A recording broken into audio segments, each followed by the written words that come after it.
They began as an ocean of pilgrims and warriors, but by the summer of 1099, they were a stream of survivors, burned by deserts, broken by famine, yet still bound by their vow. Ahead of them stood Jerusalem, the city of God, the heart of the world.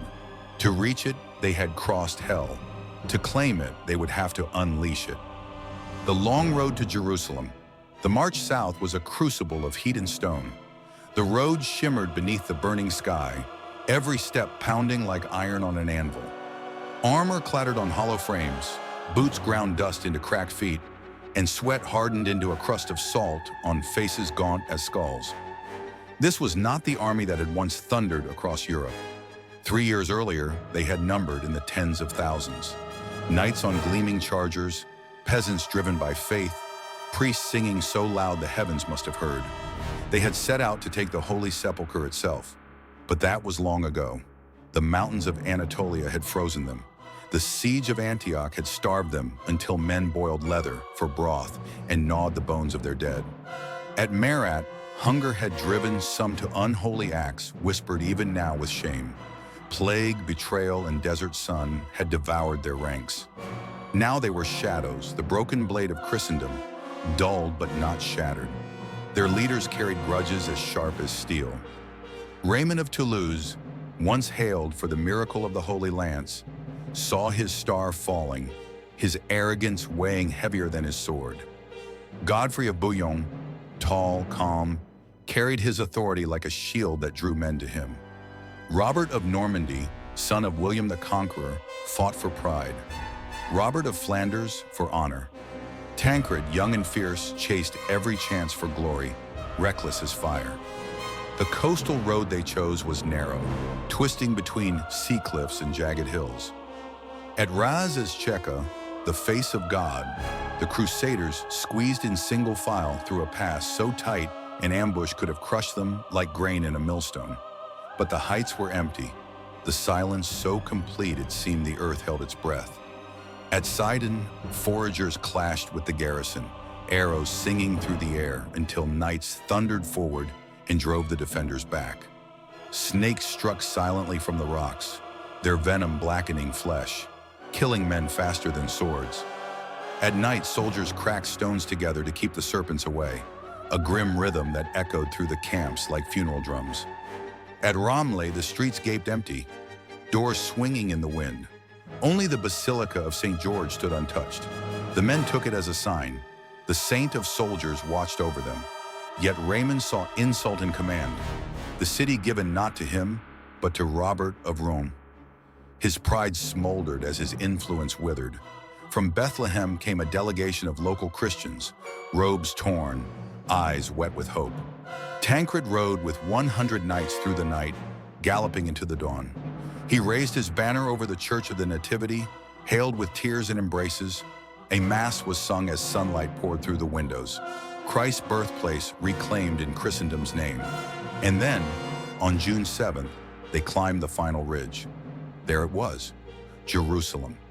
The holy city blazed on its hilltop, walls of white stone gleaming, towers thrusting into the sky. Men gasped. Some fell to their knees. Women sobbed, clutching the cross to their chests. Hardened warriors who had seen famine, slaughter, and cannibalism trembled like children. They had come 3,000 kilometers. They had buried comrades in snow and sand, and now before them was their prize. But the walls were high, 15 meters and 3 meters thick, and behind them waited a garrison ready to kill. The siege begins. The siege of Jerusalem began under a sun that seemed to conspire with the defenders, a merciless blaze that baked the hills and turned dust into suffocating clouds.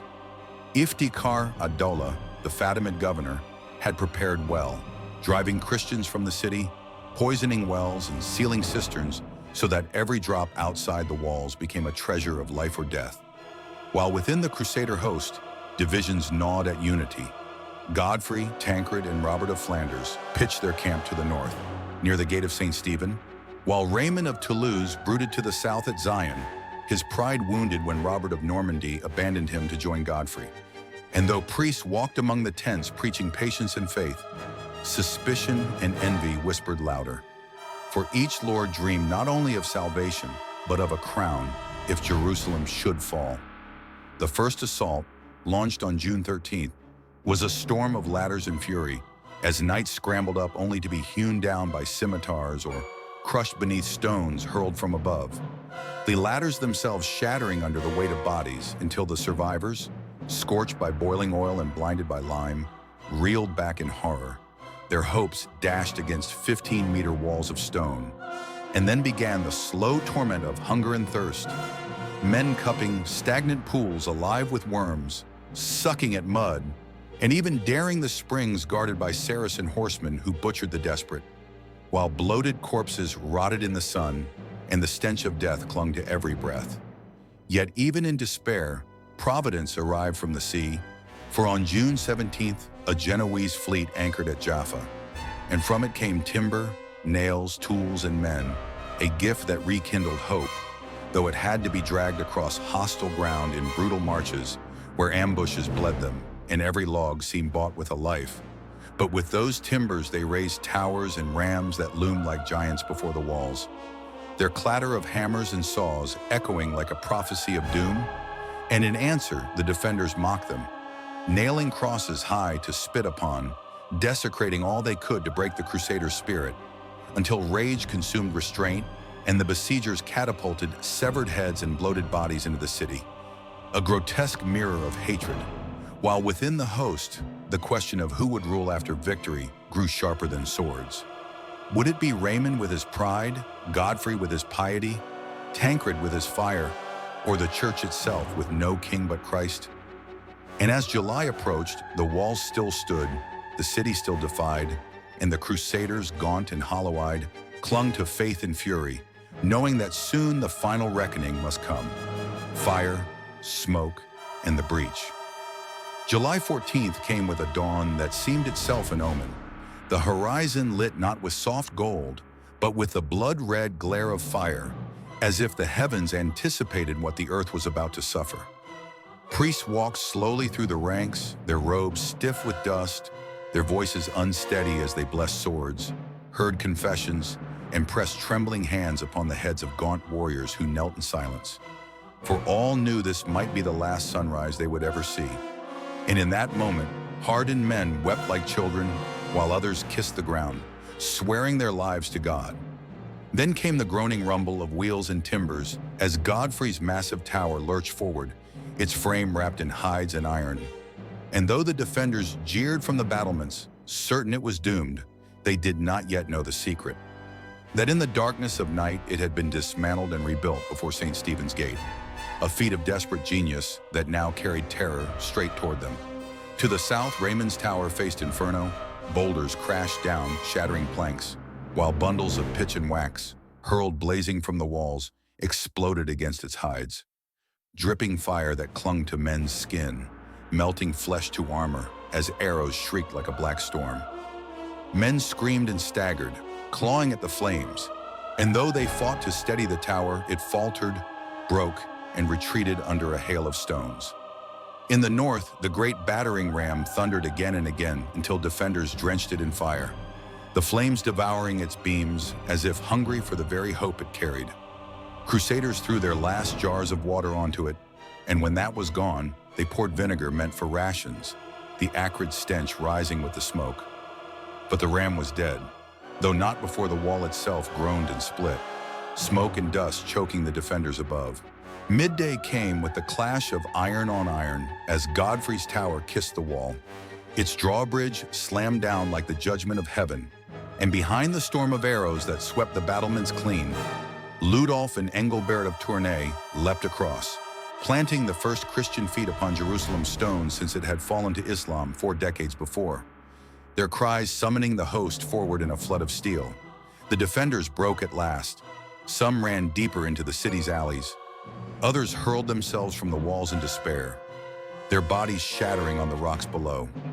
In the south, Raymond's men found the gates abandoned and surged through like water through a shattered dam, pouring into the city with a roar. And then came the harvest of death. Blood filled the narrow streets, running in rivulets that stained the ancient stones, pooling in corners where once prayers had risen, Mosques became slaughterhouses, their domes echoing with screams instead of psalms, and corpses piled in doorways so high that knights had to climb over them to continue the killing. Infants were dashed against walls, the old and weak cut down without mercy, and those who fled to Al-Aqsa Mosque in hope of sanctuary were hewn down by the thousands beneath its dome until the very floor seemed to float upon a sea of blood.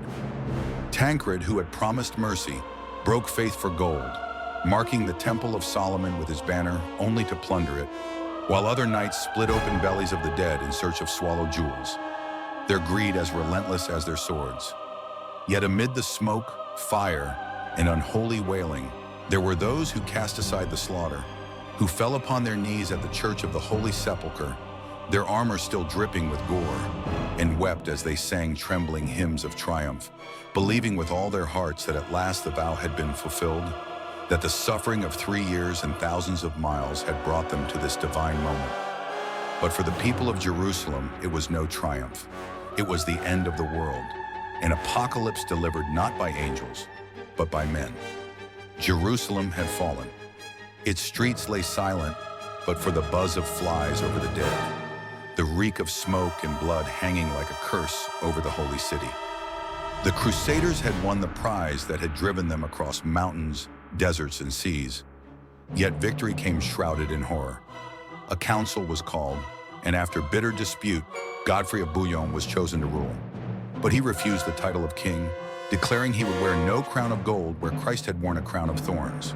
Instead, he took the humbler title, Advocate of the Holy Sepulchre. To some it was piety, to others politics.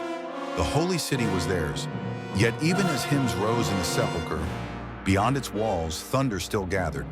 The Fatimids were not broken, the Seljuks were not gone. The crusade was not an ending, but the opening of a wound that would bleed for centuries. And so, while knights stood weeping before Christ's tomb, the question lingered like a shadow. Had they won God's will, or only there? Please subscribe and look for more documentaries at Swords and Shadows.